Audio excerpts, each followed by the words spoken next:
va monter. Tous ensemble, là où nous sommes, nous allons tous simplement baisser nos têtes et reconnaître la grâce de l'Éternel. La Bible dit, il est l'Éternel Dieu des armées. C'est lui qui nous connaît mieux que nous-mêmes. Il est l'alpha et de l'oméga. C'est lui qui a permis que tu sois là ce matin, ce lieu.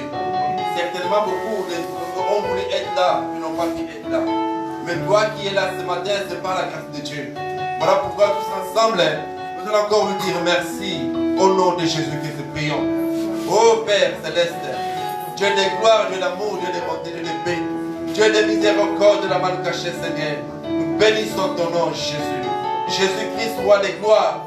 Jésus-Christ, l'agneau immolé. Jésus-Christ, le Dieu vivant, le Dieu tout-puissant, le Dieu de bonté, le Dieu de paix, le Dieu de miséricorde. Papa, tu es digne, Seigneur. Digne de recevoir l'honneur, digne de recevoir la gloire, digne de recevoir l'élévation, la louange au-delà de ce que nous pensons et nous raisonnons. Dieu tout-puissant, nous te disons merci. Merci pour la présence de chacun d'entre nous. Oh Jésus, Jésus-Christ, le roi de gloire, Jésus-Christ, le prince de paix, Jésus-Christ, la main cachée, le Dieu d'amour, le Dieu de bonté, le Dieu de miséricorde, dans le immolé. Sois béni, Papa, sois glorifié dans le nom précieux de Jésus. Nous avons ainsi prié. Amen. Amen. Alléluia. Que Dieu soit encore béni ce matin plutôt. Nous allons passer un moment merveilleux d'enseignement. Et nous rendons grâce à Dieu pour le groupe de louanges qui est passé. Ils nous ont permis de glorifier le Seigneur, adorer le Seigneur ensemble avec eux. Que Dieu vous bénisse. Alléluia. Sœur Eliezer, avec ton équipe, que Dieu vous bénisse. Hein? Ok.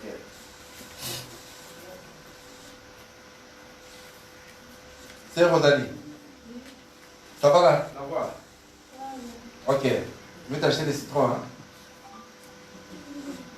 Amen. Je vais t'acheter des citrons. Ça va te faire du bien. Alléluia. C'est merveilleux d'oser les chanter.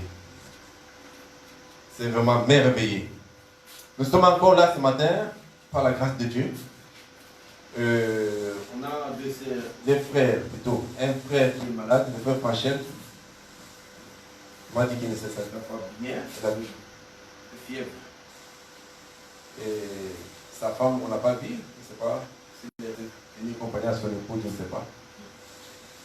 Et il y a aussi la sœur Ravi. Je crois qu'elle va un peu mieux, mais elle n'est pas là avec nous ce matin. Elle était souffrante durant toute la semaine passée. Mais Dieu l'avait fait grâce. Elle a commencé déjà à se rétablir. Alléluia. Alors, les autres sont absents. On ne connaît pas pourquoi ils ne sont pas là. Et je vais encore rappeler, nous tous les leaders, faisons l'effort pour être dans l'air. 9h30. Aujourd'hui, nous avons le rétardateur. Il faut éviter de venir en retard. Hein? Tous les rétardateurs se connaissent. Prochainement, on va afficher le nom des rétardateurs. Après, le nombre de retards, si les personnes continuent à venir en retard, c'est-à-dire qu'ils n'ont pas encore compris les choses, on va tout simplement les mettre à côté. Il reste des membres simples. On a besoin de disciples. Amen. Alors, ce matin, nous allons parler d'un thème que j'ai intitulé « Ton offrande à l'Éternel est-elle forcée ou volontaire ?» Oui. Surtout, nous, les leaders, prêtons beaucoup attention à cet enseignement. Est-ce que ton offrande, lorsque tu viens chanter pour le Seigneur, Rosalie, tu as chanté ce matin, non? Est-ce qu'on t'a forcé de le faire? Oui. Nous allons voir. Et chacun doit prendre sérieusement le temps de s'examiner par rapport à ça. Bien aimé, vous savez, lorsque nous venons devant le Seigneur, d'une manière ou d'une autre, nous venons non seulement pour écouter ce que Dieu veut que nous fassions, mais ce qui est inné en nous, mon frère et ma sœur, est que nous venons pour recevoir la bénédiction de l'Éternel. Alléluia. Vouloir ou pas, lorsque nous allons vers un supérieur, lorsque nous allons vers une personne qui est bénie, un homme riche, et surtout lorsque nous venons vers le Seigneur, nous venons pour recevoir des bénédictions. Ça, souvent, ce sont les choses que nous ne disons pas, mais c'est inné. On attend. Chacun attend de l'Éternel quelque chose de particulier. On veut être béni d'une manière ou d'une autre. Mais pour recevoir cette bénédiction aussi de la part de l'Éternel, mon frère et ma sœur, Dieu aussi énumère certaines conditions. Et lorsque nous remplissons ces conditions, Dieu peut aussi être en mesure de nous bénir. Dieu peut aussi être en mesure de nous bénir. Nous savons qu'il y a plusieurs sortes de bénédictions. Il y a certaines bénédictions que Dieu accorde à l'humanité entière. Tu n'as pas besoin de jeûner et de prier pour que le soleil sorte. Dieu décide que le soleil sort, ça va sortir. Alléluia. Il a décidé ainsi. Tu n'as pas besoin de jeûner et de prier pour que la pluie tombe. À un moment donné, fixé par le Seigneur, la pluie finira par tomber. Ça, ce sont les choses que Dieu a déjà fait comme ça. Mais n'oublions pas que malgré ces choses, il demeure souverain. Il peut permettre aussi qu'au moment où vous attendez le soleil, qu'il refuse que le soleil se lève. Ça devient dans ses droits. Étant souverain, il peut décider que la pluie ne tombe pas. En collaboration avec ses enfants, en collaboration avec ses disciples, ses serviteurs, le disciple de Dieu peut demander à l'Éternel de permettre que la pluie ne tombe pas, de ne pas permettre que la pluie tombe. Ça peut arriver. Ça, ce sont les exceptions que les enfants de Dieu seuls peuvent avoir. Il y a certaines choses. Il n'y a que les enfants de Dieu qui peuvent avoir certains privilèges dans le domaine des bénédictions. Concernant les bénédictions, il y a certaines exceptions qui ne sont accordées qu'à des enfants de Dieu. S'il vous plaît, fais allumer les climatiseurs là, on va examiner quelque chose.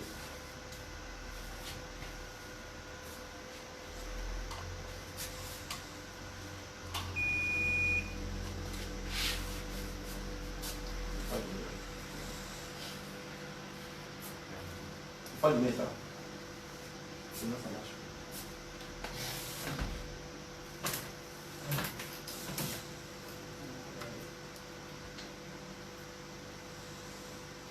Alors, nous allons ouvrir un peu nos Bibles dans le livre de Ésaïe.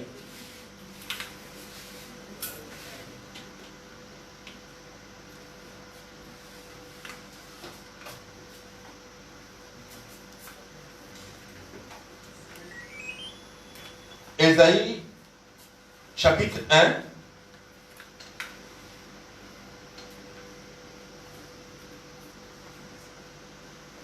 Ésaïe, chapitre 1. Nous allons lire au verset 13. Le verset 13.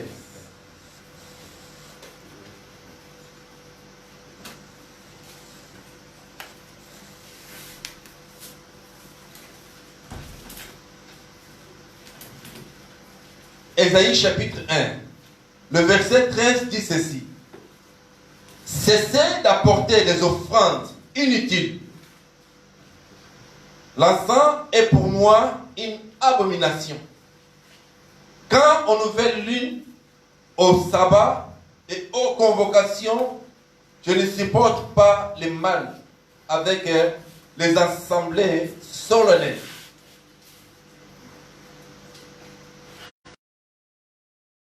Je reprends encore.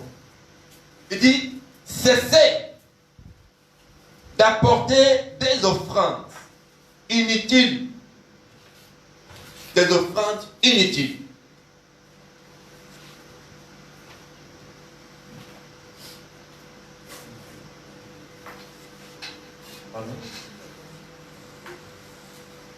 Le sang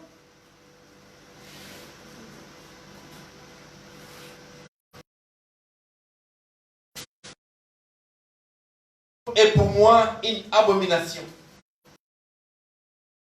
L'une, au sabbat et aux convocations, je ne supporte pas les mal avec les assemblées solennelles. Mais ça dépend aussi de quoi? Je fais passer le verset.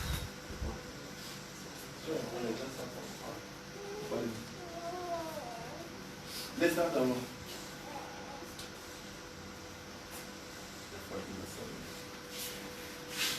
Et en matière des offrandes,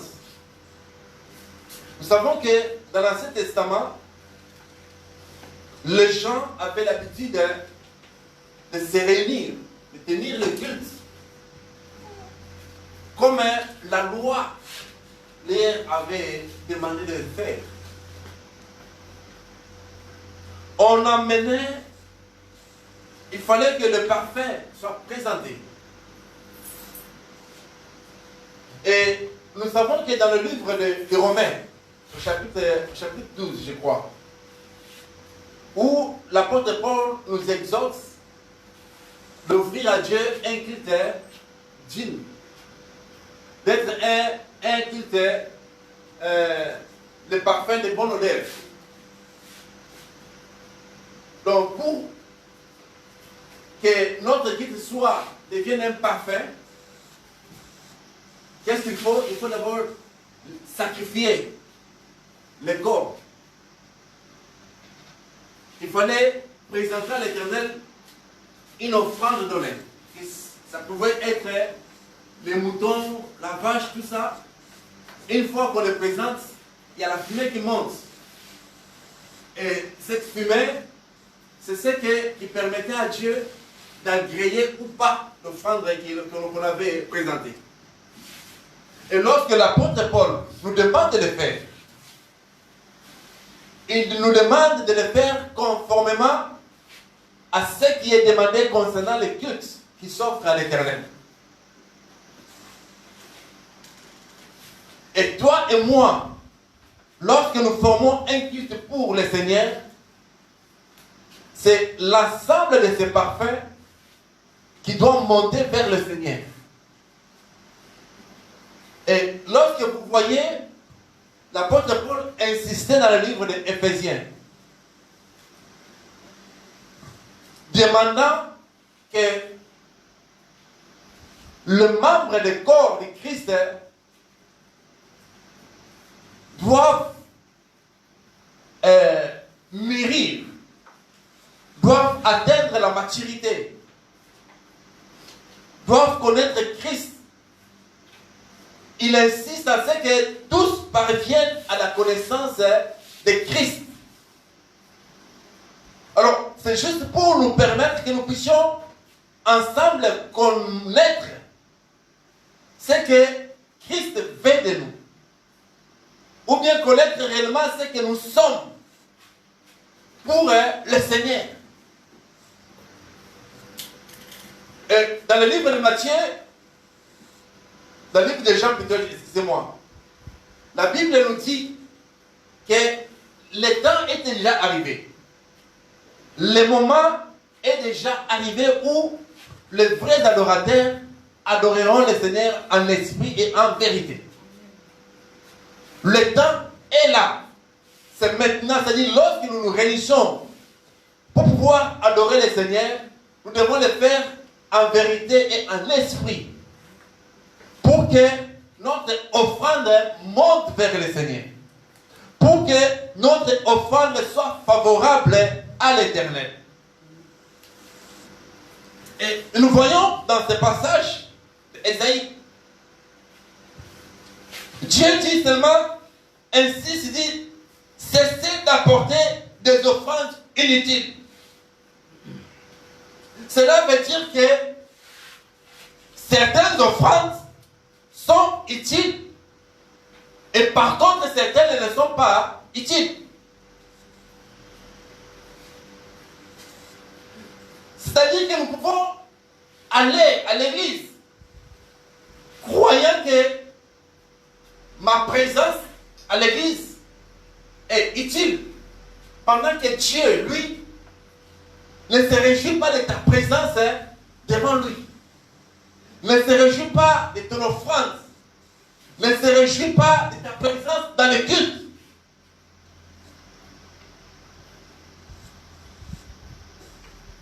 Caïn a présenté à Dieu l'offrande. Il attendait que le Seigneur agrée cette offrande. La même chose qu'Abel. Lui aussi a présenté l'offrande à l'Éternel. Tous attendaient que Dieu reçoive leur offrande. Bien aimés, nous tous qui sommes là, nous voulons que Dieu agrée nos prières. Oui, nous voulons qu'il agrée nos prières. Vouloir ou pas, nous voulons qu'il agrée nos prières. Mais laissez-moi vous dire, Dieu n'agrée que les prières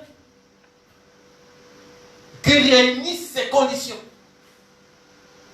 Les prières qui réunissent ces conditions. Ne croyez pas que lorsque je chante pour le Seigneur, ça suffit là.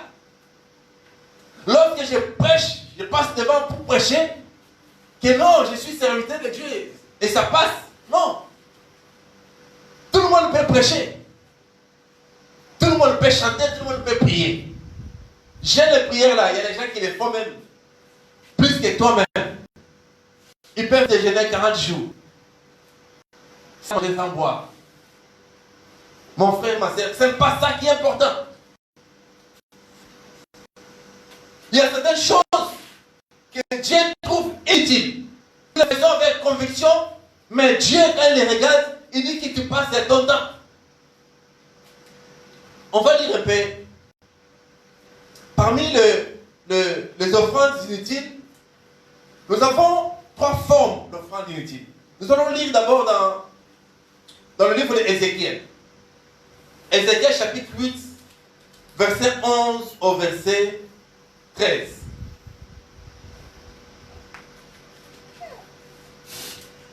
Ézéchiel chapitre 8.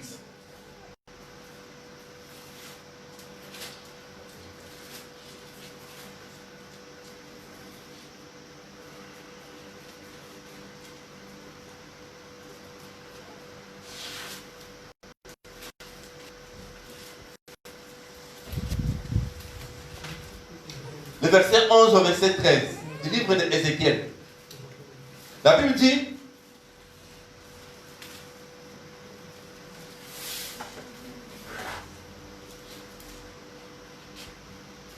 « 70 des anciens de la Israël et au milieu de Yazania, fils de Shaphan, se tenaient debout devant elle. Chacun l'asseoir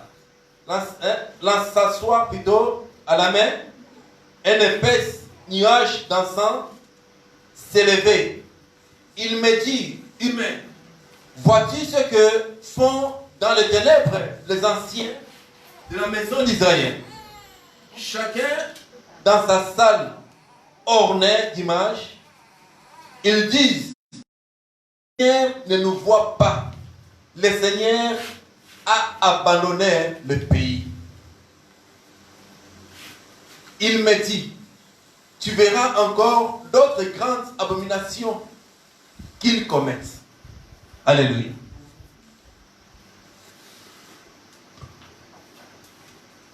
Lorsque ces personnes sont seules, lorsqu'ils sont en dehors des autres.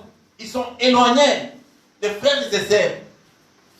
Ils sont loin des lieux de culte. Là où ils sont seuls.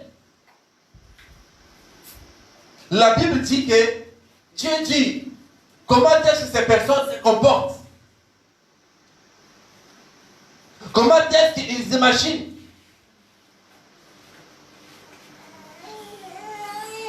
Oui, Dieu a abandonné le pays. Cela veut dire qu'il profite pour consulter l'autre Dieu. Il profite pour adorer l'autre Dieu. Et c'est ce qui nous arrive des fois, mon bien-aimé dans le Seigneur. Toutes les fois que nous sortons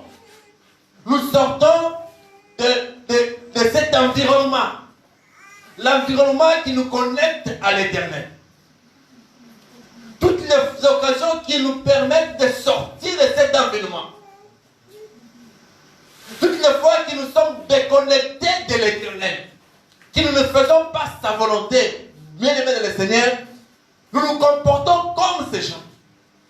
Nous nous comportons comme ces personnes. Et lorsque nous allons aller dans la maison de l'Éternel, nos offrandes ne seront pas agréables à l'Éternel. Notre offrande ne sera pas agréable à l'Éternel.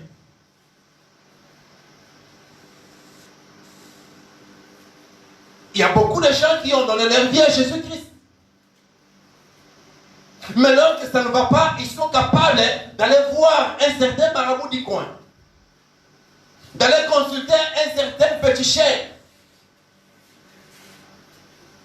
C'est tout simplement, ils n'ont pas encore foi en Christ. Ces personnes ne sont pas encore sûres. Ils ne sont pas encore réellement sûrs de ce qu'ils doivent être dans le Seigneur. Bien-aimés dans le Seigneur. Et lorsque tu donnes ta vie à Jésus-Christ, lorsque tu arrives à décider cela, de donner ta vie à Jésus-Christ, tu dois faire attention au moindre geste. Tout acte que tu fais, mon frère, ma soeur, celui qui est souverain, il te voit. Celui qui t'a choisi, il te voit. Que cela se passe dans ton cœur. La Bible dit que Dieu connaît les pensées. C'est que nous raisonnons. La manière dont nous nous comportons. Des fois, nous faisons semblant devant les hommes, devant les gens, les frères et sœurs. Nous faisons semblant. Mais au-delà de nous, ce n'est pas réellement ce que nous manifestons devant les autres. Nos pensées sont tout simplement vraiment hors la volonté de l'Éternel. Et laissez-moi nous dire que toutes les fois que nous agissons ainsi, et lorsque nous nous tenons en prière, en assemblée, mon frère, ma soeur, nos offrandes ne seront jamais agréables à l'Éternel. Quel que soit l'acte qui te posera, cela ne sera pas agréable à Dieu. Dieu ne tiendra pas compte de cela. Dans le livre de Exode, encore, nous allons lire Exode. Exode chapitre 30. Au verset 1.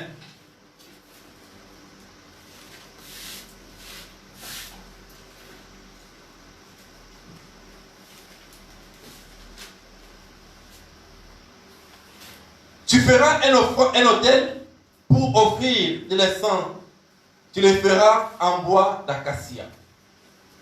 Et le verset 7 dit, Aaron, il fera fumer de l'encens aromatique. Il en fera fumer chaque matin lorsqu'il s'occupera de lampes. Et lorsque Dieu a donné cet ordre, lorsque Dieu voulait que chacun puisse l'offrir, l'offrande en question, mon frère, ma soeur, Dieu a donné des conditions à réunir. Lorsque vous lisez le chapitre 30, vous lisez à partir du verset 1, vous allez voir comment Dieu a détaillé les choses pour bâtir l'autel sur lequel l'offrande doit être sacrifiée, doit être déposée. Dieu a donné les détails. Le détail en question, mon frère, ma soeur, c'est ta manière de vivre. C'est ta façon d'être. C'est ton comportement. C'est ton comportement. Il dit dans le verset 7 ici que nous allons lire. Il dit, Aaron, il fera fumer de l'encens aromatique. Il en fera fumer chaque matin. Il en fera fumer chaque matin. Cela veut dire tous les jours. Dieu attend ton offrande tous les jours. Il n'y a pas d'exception. Il ne faut pas que c'est le jour que toi tu décides pour offrir à l'Éternel l'offrande que tu dois le faire. Non. Dieu attend ton offrande tous les jours. Dieu attend que tu sois un culte agréable devant lui tous les jours. C'est pas quand ça me prend, je suis dans la joie, oui, je vais faire. Là, c'est qu'on n'a pas encore compris ce que nous sommes. Quand je suis chaud, là, oui, je suis content. Là, je sais le Seigneur. Venez louer Jésus, je bien. Je nettoie les choses. Je chante, je loue. On ne peut pas envoyer, je suis pressé de le faire. Oui. Et quand le mois me prend, je ne sais pas comment je me chauffe. Ça, c'est le comportement des personnes qui n'ont pas encore compris ce qu'ils sont devant le Seigneur. Si nous ne connaissons pas ce que nous sommes devant Dieu, laissez-moi nous dire que notre offrande, malgré ce que nous avons fourni comme effort, malgré les sacrifices que nous allons faire, mon frère, ma soeur, bien aimé, ces choses ne nous serviront à rien. Ces choses ne nous serviront à rien. Voilà pourquoi j'ai beaucoup remarqué certains comportements des personnes. Vous pouvez voir une personne qui n'a rien de vie de chrétien, qui n'a rien de Dieu, de choses de Dieu. Mais la personne a un besoin quelconque, vous allez voir la personne prendre une période de jeûne et de prière. Certaines personnes croient qu'en jeûnant, Dieu est obligé d'écouter les prières. Non. Vous vous torturez pour rien. Vous vous torturez pour rien. Si ton jeûne, le jeûne que tu fais, mon frère, ma soeur, et ta vie n'est pas conforme à ce que tu attends de toi, tu es en train de grever la faim. Tu es en train de passer le temps inutile. Tu es en train de passer, mon frère, c'est valable pour un bishop, c'est valable pour un pasteur, c'est valable pour quelqu'un qui vient de donner sa vie aujourd'hui à l'Éternel. C'est valable pour tout le monde. Si ta vie n'est pas conforme à la volonté de Dieu, ton jeûne là, je te dis que tu es en train de passer le temps pour rien. Tu crèves de faim. Tu crèves de faim.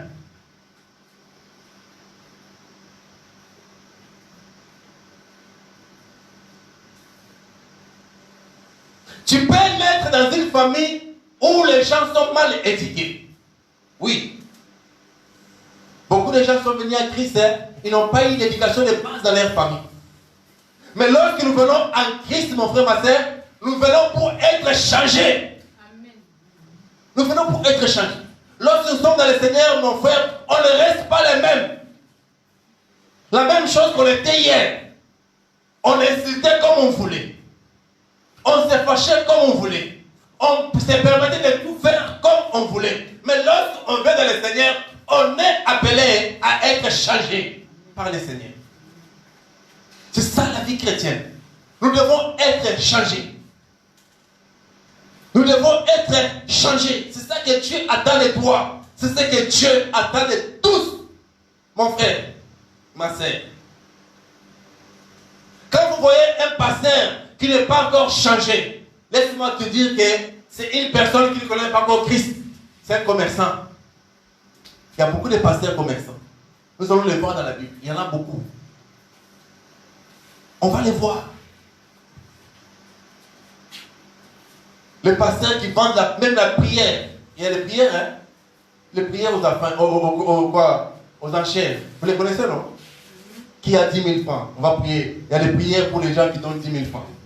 Les prières des gens qui donnent 100 000 francs. Il y a les commerçants, les pasteurs qui existent. Alors, la Bible est en train de dire que le Seigneur veut que chacun soit en mesure d'être un culte d'une bonne odeur. Chacun.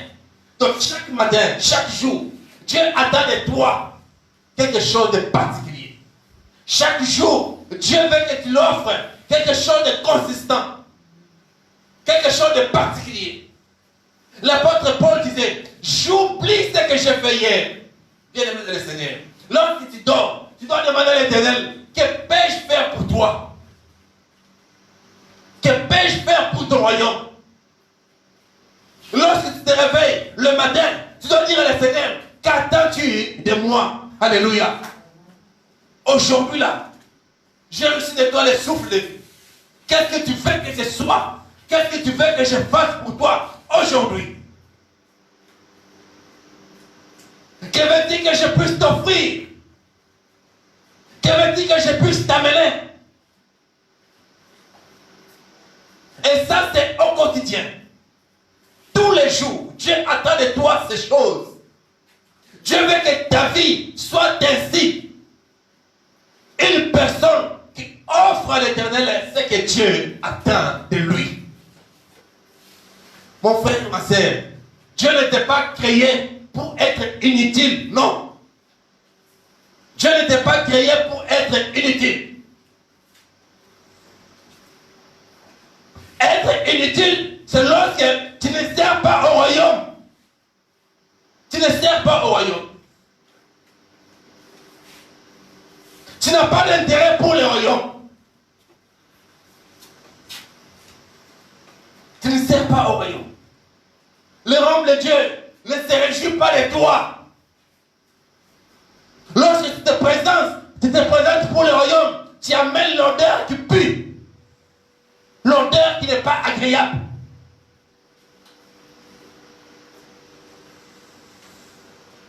Dieu veut des personnes qui le serviront d'un cœur sincère. Dieu veut des personnes qui doivent être conscients de ce qu'ils sont, qui sont en Christ. C'est ces personnes que Dieu a besoin.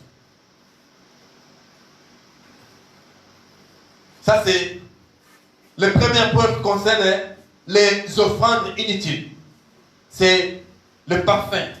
Quel parfum que tu es devant le Seigneur. Le parfum, si tu es un parfum qui passe tout son temps à faire les œuvres du monde, tout ton temps tu le passes à glorifier les choses de la chair.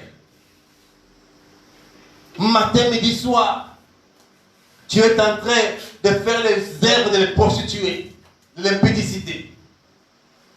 Mon frère et ma sœur, tes pensées sont déjà polluées. Qu'est-ce que tu peux offrir à l'Éternel d'agréable? Qu'est-ce que tu peux offrir à l'Éternel d'agréable?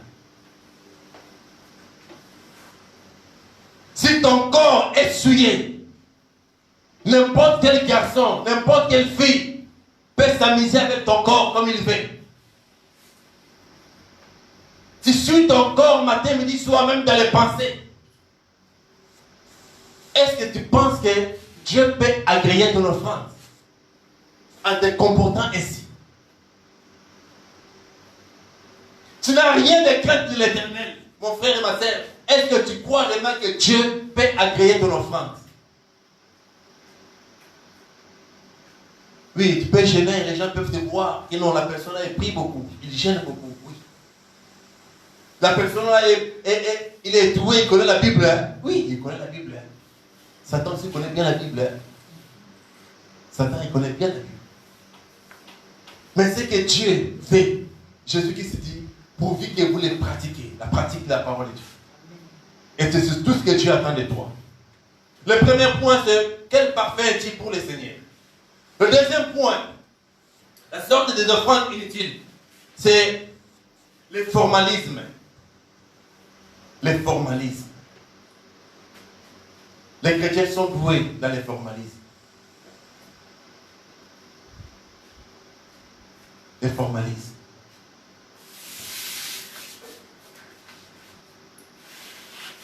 Oui, nous sommes doués à faire attention. Nous faisons attention pour paraître.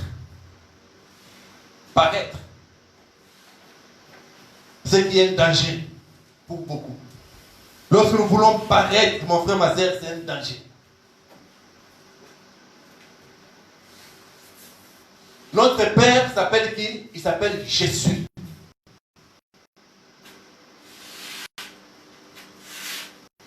Notre Père s'appelle Jésus. Adèle, tu connais Jésus? Le nom de Jésus-Christ, il s'appelle Jésus. Jésus veut dire tout simplement le présent. Alléluia. Un enfant de Dieu ne doit pas paraître. Mais qu'est-ce qu'il doit faire? Il doit être. Nous devons être.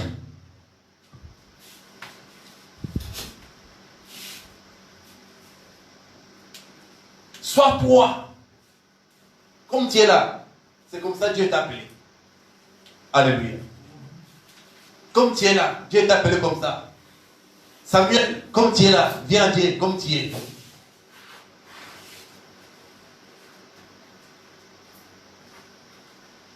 Christ est la vie recherchée de mon âme. Ô Seigneur, soutiens ma foi. Prends-moi, Seigneur, dans mon état. Dieu de Jacob soutient ma foi. Il te prend tel que tu es. C'est comme tu es que tu dois être devant le Seigneur. Ne viens pas te présenter devant Dieu avec les masques. Avec les masques. Dieu aura l'image de ce masque-là.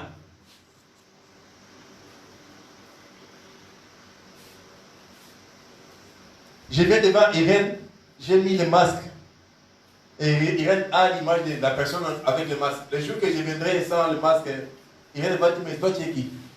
Mais c'est pas avec toi on a causé hier. Il dit, mais c'est pas la même chose. C'est parce que j'ai voulu apparaître. Nous devons être tels que nous sommes devant le Seigneur. Tels que nous sommes, cela veut dire qu'avec les erreurs, avec les imparfaitements que j'ai, je dois me présenter devant Dieu comme je suis. Je suis imparfait. Mais je viens à Dieu pour que Dieu lui-même puisse me transformer. Alléluia. C'est Dieu qui doit me transformer. Mais moi, je dois venir tel que je suis. Reconnaître que je ne sais pas prier. Oui, je ne sais pas prier. Je ne sais pas comment prier. Je ne sais pas comment prier. Prends ma main et conduis-moi. Prends ma main et conduis-moi. Mon frère, ma soeur, c'est Dieu qui va te prendre dans ta main. Il va te conduire. Et lorsque tu es conduit par le Seigneur, lorsque tu es conduit par le Saint-Esprit, c'est différent avec lorsque une personne te conduit. La personne qui te conduit, il va te laisser un jour. Parce qu'il aura aussi à faire. Mais lorsque le Saint-Esprit te conduit, mon frère, ma soeur, il ne te lâchera pas. Nos parents, des fois, ils nous abandonnent. Mais Dieu, lorsqu'il te prend à cœur, mon frère et ma soeur, il ne te laissera jamais. Amen. Lorsque Dieu t'accepte, et tu es convaincu t'a accepté. Tu sais que tu étais et tu viens à l'Éternel tel que tu es, mon frère, ma soeur. C'est Dieu là, il ne va pas t'abandonner. Mais lorsque nous faisons semblant devant lui, lorsque nous faisons semblant, le fait de couler des larmes, mon frère, ma soeur, cela ne suffit pas. Dieu n'a pas besoin de tes larmes. Dieu a besoin de ton cœur. Le cœur. Ton cœur. Tout le monde peut pleurer, oui. Mais le cœur, ton cœur, c'est ce que Dieu a besoin. Le cœur. Que ton cœur soit changé.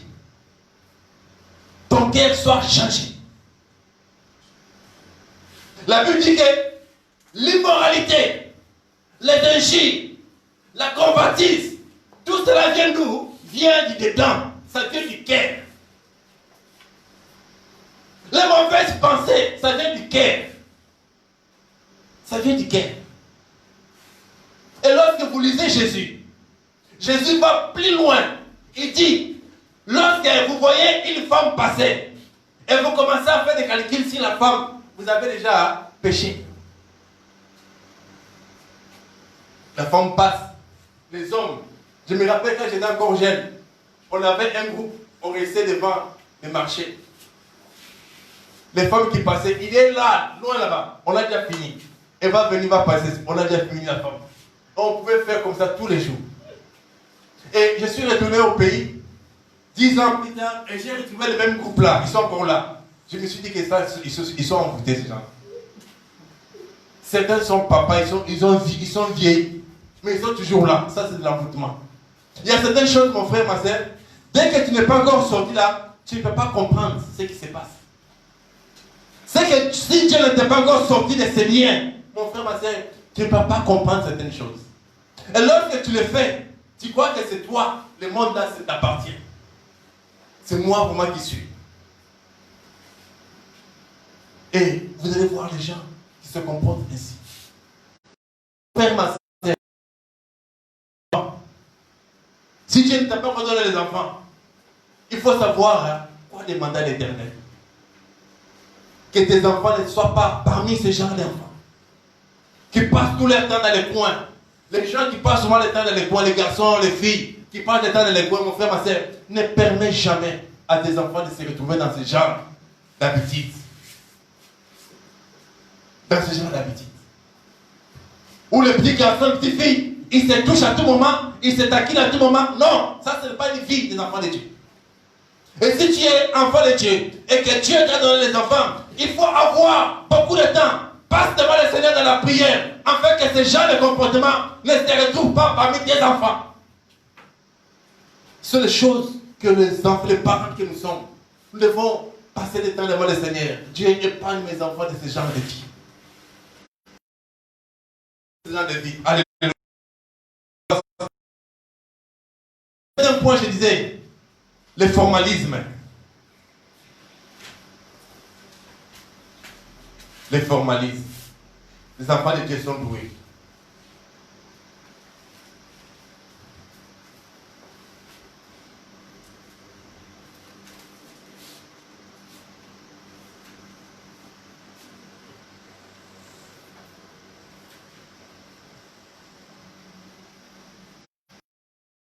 Deutéronome chapitre 10, au verset 12.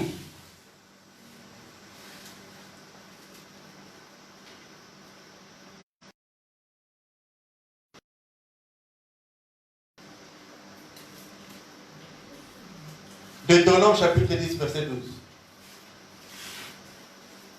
Maintenant, Israël, que demande de toi le Seigneur, ton Dieu, si ce n'est que tu craignes le Seigneur, ton Dieu, en suivant toutes ses voies, en aimant et en servant le Seigneur de tout ton, le Seigneur ton Dieu, plutôt, excusez-moi, de tout ton cœur et de toute ton âme.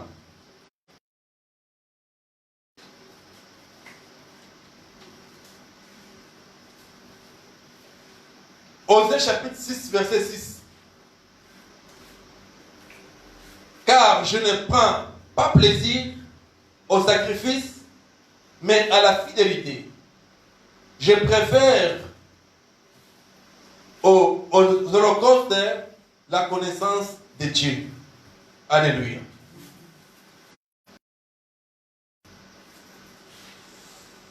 Je vais continuer encore dans le chapitre 6, verset 8. Il t'a fait connaître, oh, ce qui est bon. Et qu'est-ce que le Seigneur réclame de toi? Si ce n'est que tu agisses selon l'équité, que tu aimes la fidélité et que tu marches modestement avec ton Dieu.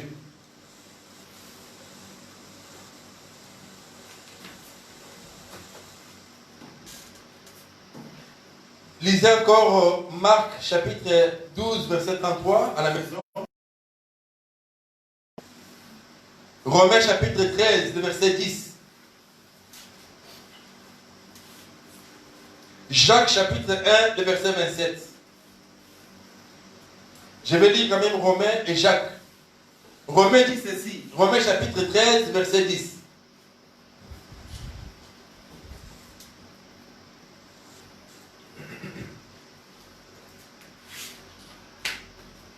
L'amour ne fait pas de mal au prochain. L'amour est donc l'accomplissement de la foi, de la loi, excusez-moi. Jacques chapitre 1, le verset 27. La religion pure est sans souillure devant celui qui est Dieu. Et Père consiste à prendre soin des orphelins et des veuves dans leur détresse et à se garder de toutes les tâches du monde. Alléluia. Ça, c'est la religion qu'on doit présenter à l'Éternel. C'est garder de toutes sortes d'impuretés. Dieu attend de nous ça. C'est ça l'offrande idéale.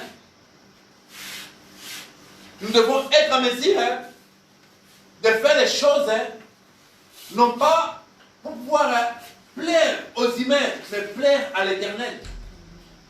Plaire à Dieu.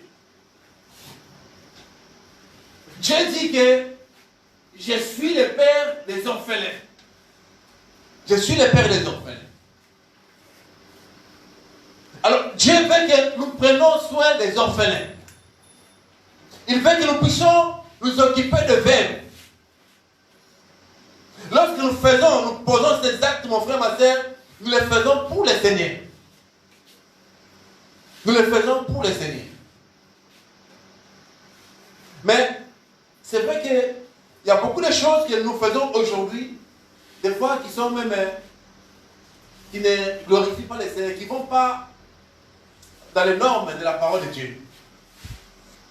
Oui, Jésus-Christ disait que si tu donnes avec la main droite, que la main gauche ne soit pas au courant. Alléluia. Mais aujourd'hui, ce n'est pas ce que nous faisons dans l'église.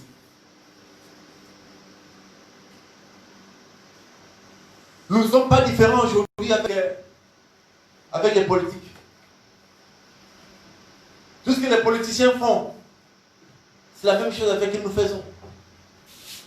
Quand les politiciens vont chez les veuves ou chez les orphelins avec les sacs de riz, ils prennent les photos, ils balancent ça sur Internet pour que tout le monde sache ce qu'ils ont fait. Et quand les Éternels font aussi ça, ils balancent ça pour que tout le monde sache ce qu'ils ont fait. Alléluia. Nous devons savoir comment nous comporter en tant qu'enfants de Dieu. Il y a certaines choses que lorsque nous les faisons, essayons de les faire pour le Seigneur. Essayons de les faire pour la gloire de l'Éternel. Parce que Dieu attend de toi, Dieu attend de moi les choses qu'il faut, les choses concrètes. Et nous avons lu dans Michée, il dit qu'il t'a fait connaître, ô humain, ce qui est bon.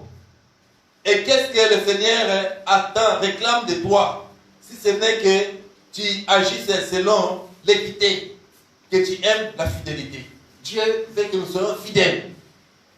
C'est tout ce que Dieu attend de toi et moi, la fidélité.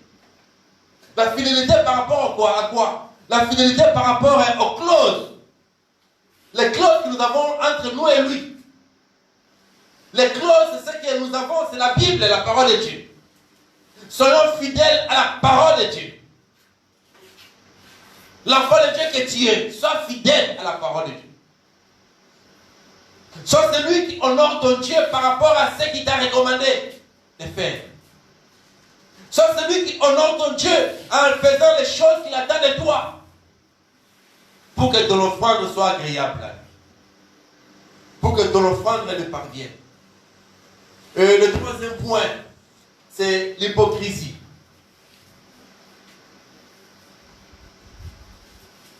L'hypocrisie.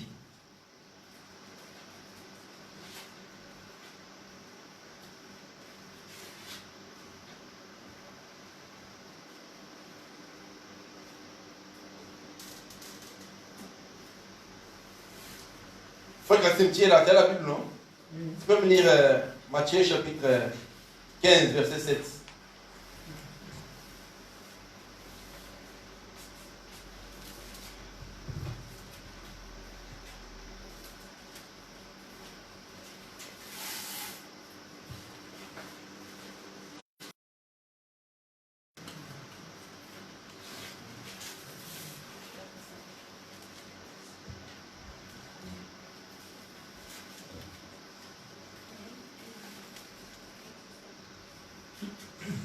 Amen.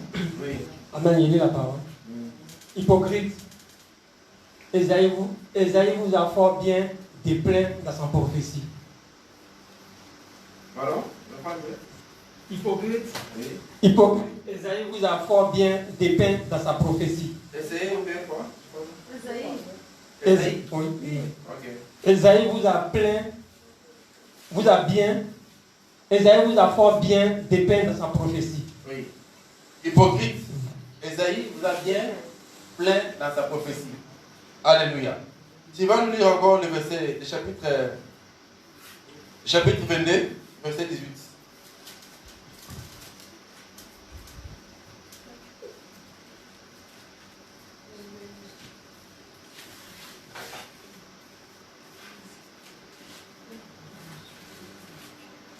Amen.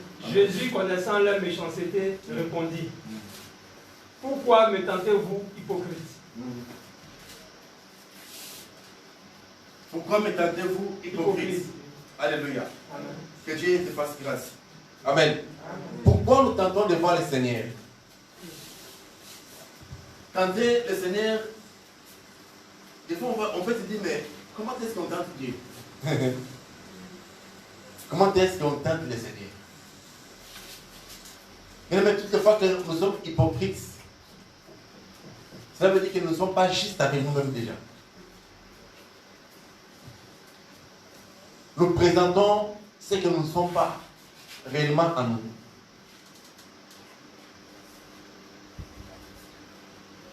Et c'est dommage souvent que c'est souvent nous les hommes de Dieu, nous les pasteurs, nous les serviteurs de Dieu, qui sont beaucoup plus dans cette catégorie des gens, l'hypocrite. L'hypocrisie aujourd'hui bat son record dans les églises.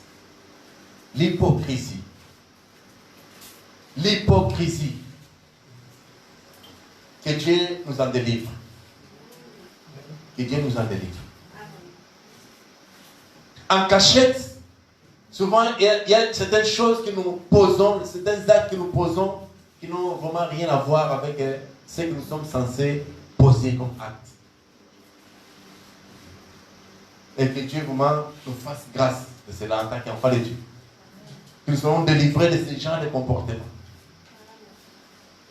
Là où nous sommes en secret, nous sommes tous sauf enfants de Dieu. Nous sommes tous sauf enfants de Dieu. Et l'apôtre Paul dit que des fois c'est choquant. Ce que nous faisons, nous qui sommes appelés enfants de Dieu. C'est choquant. Les actes que nous posons ne peuvent pas même être comptés parmi les païens. Essayez un peu d'imaginer les degrés. Essayez un peu d'imaginer les degrés. quand Dieu dit ces choses.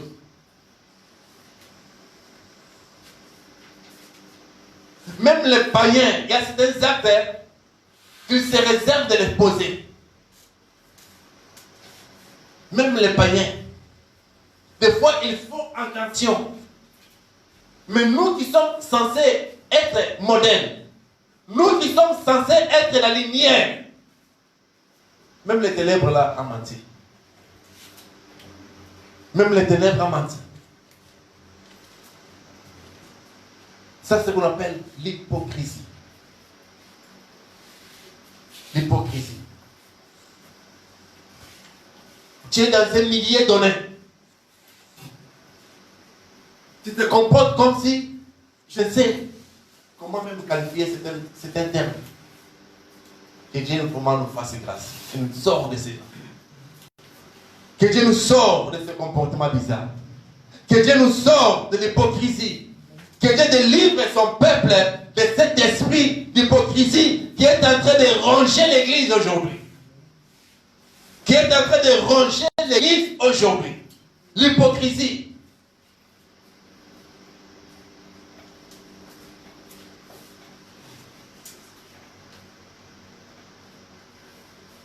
Je me rappelle, on avait un frère qui était avec nous à l'église. Ce frère-là était en train de préparer son voyage pour la France. Et quand le frère venait à l'église, il faisait semblant comme s'il n'avait rien à manger. Mon épouse aussi avec lequel qui vient là, il va tout faire pour pouvoir lui donner quelque chose. Et, bien aimé, ça faisait 1 mois, 2 mois, on n'a pas vu les frères. Oh, les frères étaient déjà en France. Nous, on se demandait, mais les frères, qu'est-ce qui se passe avec lui ici? On appelle et le mot ne passait pas. Jusqu'à un jour, on le voit sur Facebook. On le voit sur Facebook. On se pose, mais comment il a fait pour être en France? Et quand on se renseigne, on dit, mais le frère là, il avait la bourse ici. Et c'était même son beau-frère qui était le directeur de bourse qui donnait les bourses chez eux là-bas, dans leur pays. Et ici, quand il venait à l'église, tu pouvais voir comme s'il était un enfant abandonné. Donc, c'est-à-dire, il cachait tout ce qu'il allait. Il cachait, il montrait l'autre face. Les hypocrites dans les églises. Il y en a beaucoup. Il y en a beaucoup. Et lorsque, des fois, ces genre de personnes sont des personnes qui parlent des fois en mal de ce que certains gens font pour eux. Que Dieu nous délivre de ce comportement. Et je suis allé en France la première fois, je l'appelle, oh pasteur, attends-moi, demain je passe. Demain là, c'est ce qu'aujourd'hui. Toutes les fois que je vais en France, pasteur, cette fois-ci, quand tu arrives, vous m'appelez, je vais venir te prendre à l'aéroport. Et, en tout cas, l'aéroport là, c'est comme si tu peux marcher à pied, mais moi-même, jusqu'à aller là où je vais. Jusqu'à ce que j'ai décidé, je ne vais plus l'appeler. Alors, une fois, il nous voit en ligne, il dit, mais passez-vous, vous êtes où? Il dit, non, nous sommes là, on donne l'adresse. Il dit, en tout cas, je vais tout faire avant votre voyage, je vais passer. Le voyage peut passer 2 mois après, il dit, oh, passez, j'avais oublié, j'avais le jeu de... En tout cas, mon frère, ma soeur, que ce comportement que nous avons aujourd'hui dans nos églises est plus vraiment sorti du milieu de nous. Il y a aussi un frère qui vient de temps en temps ici. Et une fois, pendant les séminaires, il était là. Mais pasteur lui me demande, il dit, ce frère là, il vient ici. J'ai dit non, il venait avant, quand on était à Ouest-Foire. Non, pas même à Ouest-Foire, depuis Liberté 2. Il dit, mais pasteur, si je te raconte l'histoire de ce frère là, tu ne vas pas croire. Il dit, laisse, moi je connais déjà, parce que tu veux me le dire là, il y a d'autres pasteurs qui m'ont déjà dit. Alors, ce sont des personnes, tu vas les voir dans une église X, dans une église Y, dans une église Z. Ils vont venir là-bas, ils vont donner leur vie à Jésus-Christ. Ils vont là-bas, ils donnent leur vie à Jésus-Christ. Mais heureusement que Dieu a fait grâce. À l'époque, on était pressés. On s'est dit que comme il est sénégalais là, allez, on va la fermer. Vous passez votre temps pour rien. La personne sait ce qu'il veut. La personne n'est pas convaincue de la vie chrétienne. Il vient juste pour paraître et prendre ce qu'il a besoin. Il s'en va. Il s'en va. Il est dans X, dans Y, dans Z, dans toutes les églises. La personne est là. J'ai dit les noms. Certaines personnes connaissent de qui je parle. Mais que Dieu nous fasse grâce. Nous ne serons pas des ignorants des personnes. Alléluia. Ne soyons pas hypocrites en tant qu'enfants de Dieu. Que Dieu nous fasse grâce et que Dieu nous délivre de ces choses. Alors, pour terminer, nous avons vu les offrandes inutiles. Maintenant, nous allons voir l'offrande que Dieu attend de toi. Dieu attend de moi. Pour terminer. Exode chapitre 35.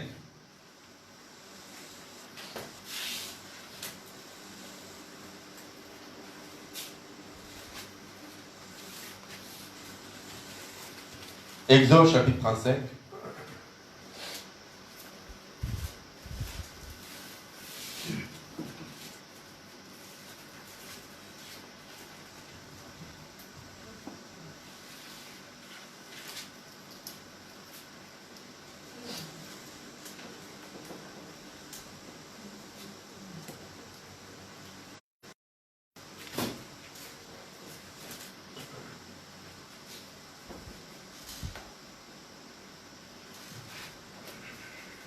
On va lire d'abord le verset 10.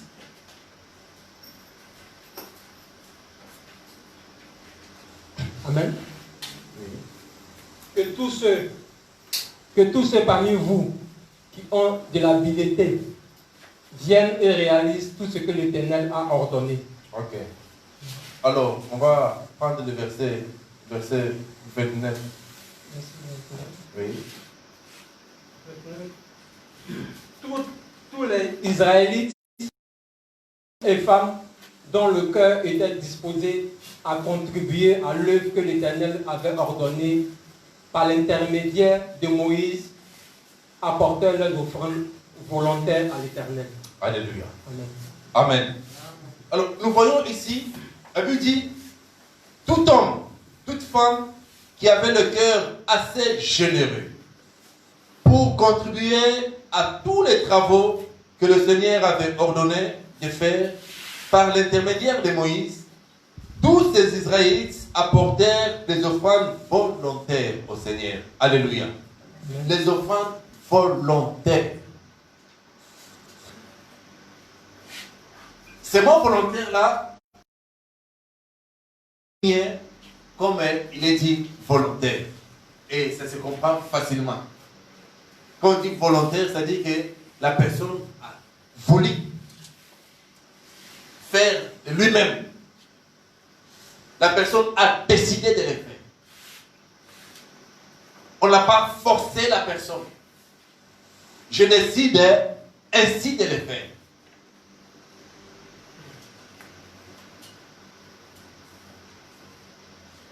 Dans le livre de Jean, chapitre 1, à partir du verset 12 au verset 14,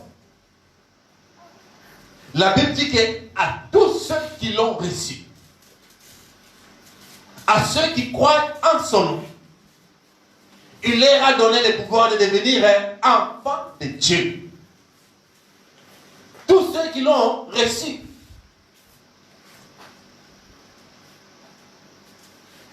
On reçoit le Seigneur comme Seigneur et Sauveur de notre vie par conviction, d'une manière volontaire. J'ai accepté de le recevoir dans ma vie comme Seigneur et Sauveur. C'est un choix que j'ai fait. Bien-aimé, si cela devient être forcé, ta vie chrétienne sera complètement une vie doit boiter.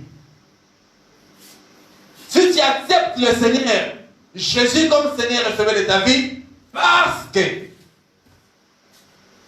ton frère ou bien ta sœur, ton père ou bien ta mère, la personne qui est avec toi t'a influencé de le faire. Et cela ne vient pas de toi, mon frère, ma sœur, c'est que tu n'as jamais donné ta vie à Jésus. C'est parce que je vis chez la personne Jésus, c'est mon beau-frère, c'est mon grand frère. Et si je n'accepte pas Jésus-Christ, il me mettra dehors. Mon frère, c'est que tu es hypocrite. Tu es hypocrite.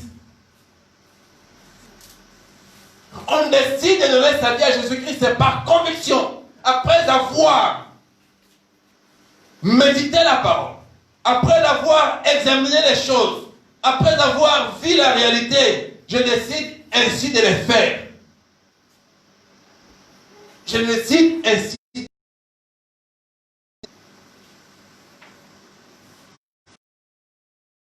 Et lorsque vous lisez ce passage, ces personnes qui ont donné ces offrandes d'une manière volontaire, mon frère, ma soeur, la Bible a dit qu'ils en avaient assez donné. Ils en ont donné jusqu'à ce que lui-même, Moïse, vienne dire stop. Les gens continuaient à donner jusqu'à ce qu'il dit que c'est assez. Et lorsque nous donnons, lorsque nous travaillons pour le Seigneur, mon frère, ma soeur, cela doit être visible. Cela doit être visible. Cela doit être visible. Lorsque nous nous donnons pour la cause du royaume, cela doit être visible. Nous devons avoir de l'engouement pour pouvoir travailler pour le Seigneur.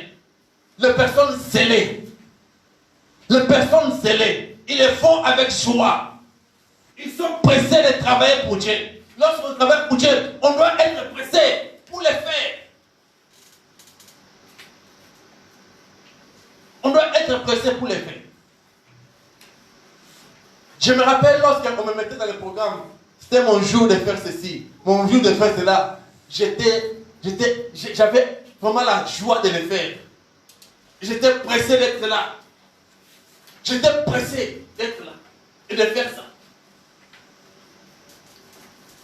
Moi, c'est ce que j'ai reçu comme grâce. Lorsqu'on me programmait pour ce qui concerne l'œuvre de l'Éternel, mon frère, ma soeur, j'abandonnais tout.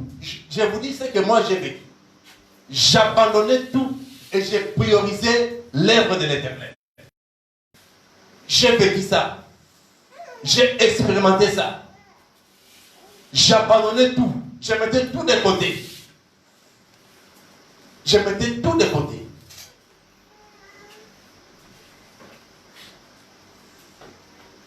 J'ai travaillé dans la chorale sous influence de ma mère. C'est ma mère qui me forçait d'aller. Bon, là, je ne peux pas vous raconter ça.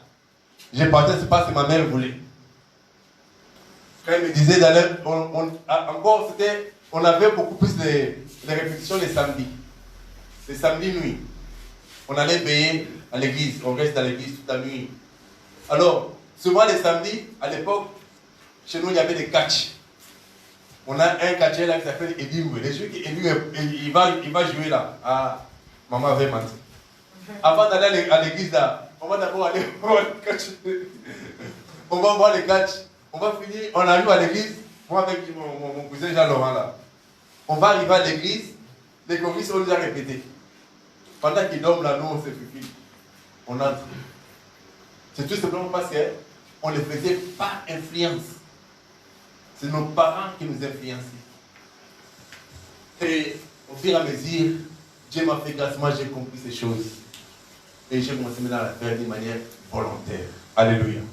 L'œuvre de Dieu, c'est lorsque tu le fais d'une manière volontaire que cela a de l'impact dans ta vie. Cela a de l'impact dans ta vie. Toutes les personnes, mon frère, ma soeur, qui ont fait cette œuvre avec d'une manière volontaire, lisez la Bible, vous verrez comment Dieu les a bénis. Vous verrez comment Dieu les a bénis. Vous verrez comment Dieu les a bénis. Je vais vous lire juste un passage avant de finir. Le chapitre 36, le verset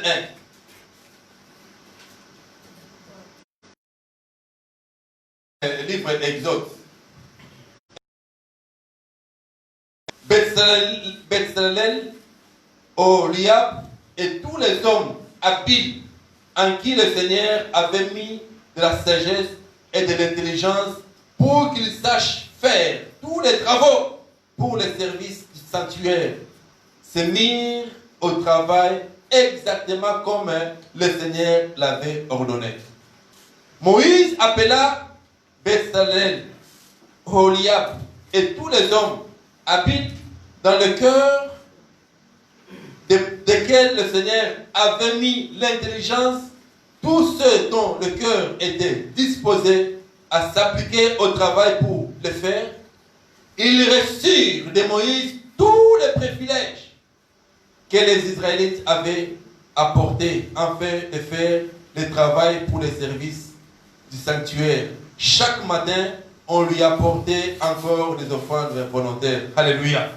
Bien-aimés, lorsque nous recevons, lorsque nous faisons les choses de Dieu avec un cœur ouvert, un cœur disposé, mon frère, ma soeur, le Seigneur Dieu nous comble de sa grâce. Il nous comble de ses bénédictions. Lorsque nous nous sacrifions, les efforts que nous faisons, mon frère et ma soeur, pour le Seigneur, lorsque nous ne les faisons pas avec murmure, mais quand nous les faisons avec joie, mon frère et ma soeur, Dieu a toujours une oreille à ça. Ça peut prendre le temps. Ça peut prendre le temps. Mais n'oublie pas que tout ce que nous faisons pour le Seigneur, mon frère, ma soeur, n'est jamais vain. Tout ce que nous faisons pour le Seigneur n'est jamais vain. Que Dieu bénisse. Alléluia. Nous allons tout simplement abaisser nos têtes. Je dois dire à l'Éternel, Dieu, fais-moi grâce, afin que je réunisse les conditions pour que mes offrandes te soient agréables. À partir de ce jour, au nom de Jésus-Christ, prions. Dieu de gloire, Dieu vivant, Dieu tout-puissant, Dieu de bonté, Dieu de paix, Dieu de miséricorde, de la mal cachée, Seigneur. Jésus-Christ, le roi de gloire, Papa, nous te disons merci. Éternel Dieu des armées, Papa, nous te glorifions. Dieu tout-puissant, Dieu de bonté, Dieu de paix, Dieu de miséricorde, de la mal cachée, Papa, fais-nous grâce. Oh Jésus, tu es le roi de gloire, tu es le Seigneur des seigneurs. Tu es le prince de paix, tu es la mal cachée, Seigneur tout-puissant. Délivre-nous complètement, oh Dieu de gloire, de tout ce qui ne reflète pas ta gloire. Mon Seigneur, mon Sauveur, Dieu d'amour, oh Dieu de bonté, Dieu de paix, oh Dieu de miséricorde, de la mal cachée, Seigneur. Yahweh Dieu fidèle, Yahweh Dieu de bonté, Yahweh Dieu de gloire, Yahweh Dieu de paix, Yahweh Dieu de miséricorde, de la mal cachée. Nous remettons, Papa, ce moment de tes mains.